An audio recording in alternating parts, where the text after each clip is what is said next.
is in need of money for his family, so the two get along pretty well.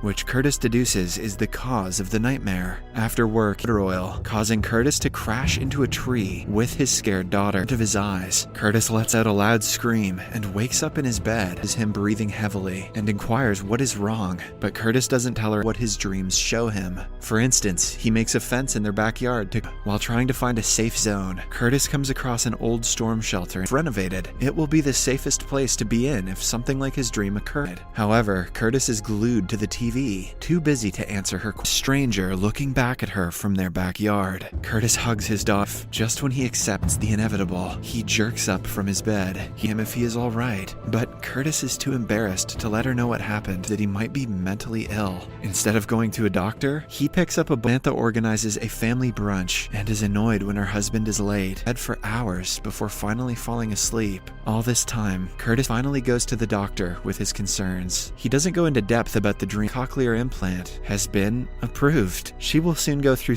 their life again. The next morning goes even better as Curtis wakes up feeling work buddy DeWard if he hears the noise, but the sky is clear, showing no. Curtis ends up vomiting and returning home. He then goes to his mother's place, the same problem. The mother tells him all about her experience and how audition will also go away. The next day, he goes to the bank but Curtis has set his priorities straight. He genuine therapist to talk about his problems. She breaks through his shell and makes an immediate cure. On his way back home, a thunderstorm strikes. Curtis he is hallucinating once again. The night ends somehow, and Curtis continues terribly worried and angry at her husband. She still doesn't know. Curtis still hides the nightmares from her, but tells her about the loan, angering Samantha of divorcing him because of the matter. After she calms down a little, they decide late at night. Samantha wakes up in distress to witness her husband vomiting, feeling better. Samantha can no longer pretend that everything is fine with their family about DeWart hurting him in the storm, which triggered the stroke earlier. He doesn't want to work with DeWart anymore. They make an arrangement that hurts DeWart a threat when the storm arrives. After everything, Curtis still continues to have gotten wet in a storm and is planning to kill him.